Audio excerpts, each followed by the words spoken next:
ये सीबीआई से डरते थे, इन्होंने सीबीआई पर पाबंदी लगा दी। इन्होंने कहा कि राजस्थान में बिना हमारी अनुमति के सीबीआई नहीं आ सकती। हमने कहा सीबीआई आएगी,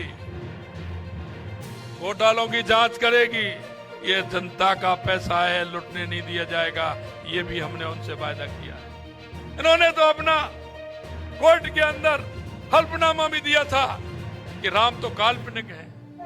अरे राम काल्पनिक नहीं हो सकते, क्योंकि राम रोम रोम में बसते हैं। इस देश के रोम रोम में राम है। ये सीबीआई से बहुत डरते थे। अब वो चोरी करेगा वो तो डरेगा। ये सीबीआई से डरते थे, इन्होंने सीबीआई पर पाबंदी लगा दी।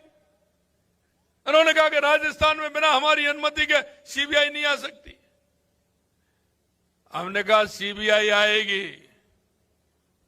घोटालों की जांच करेगी, अब की नहीं करेगी, बाद की भी करेगी। और हमने हमारी कैबिनेट की मीटिंग में फैसला भी लिया है, अगर किसी तरह का घोटाला हुआ है उससे चुनाव से 6 महीने पहले की जांच भी करेगी।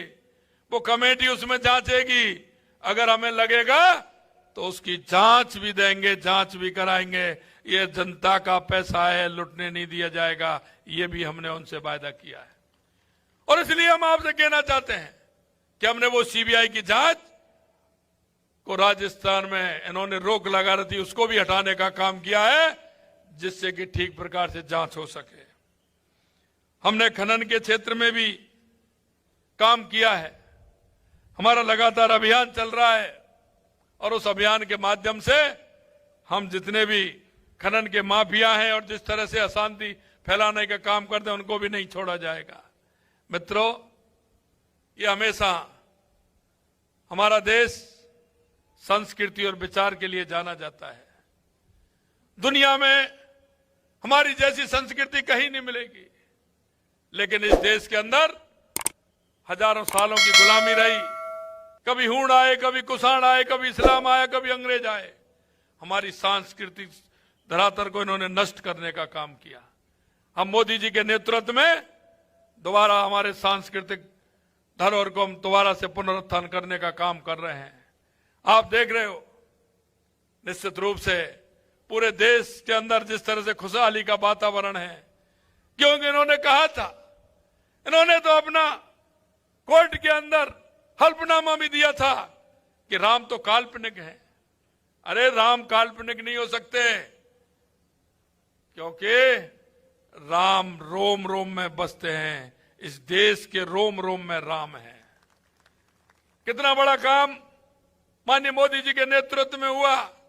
ये कहते थे हमसे, जब हम नारा लगाते थे कि रामलला आएंगे, मंदिर वहीं बनाएंगे, जब हमारे लोग कहते थे, ये पीछे जोड़ते थे उसमें तारीख नहीं बताएंगे। हमने कहा हम तारीख भी बताएंगे, शिलान्यास की तारीख भी बताई, और रामलला विराजेंगे उसकी भी तारीख है। कान खोल करके सुन लीजिए, 22 तारीख को आइए, रामलला की स्थापना हो रही है और बहुत बड़े भव्यता के साथ हो रही है, क्योंकि राम हमारी आस्था के केंद्र है। राम हमारे रोम रोम में बसते हैं। मित्रों, इन्होंने कहीं नहीं छोड़ा। मैं उन लोगों से कहना चाहता हूं कि तुष्टीकरण को छोड़ दीजिए,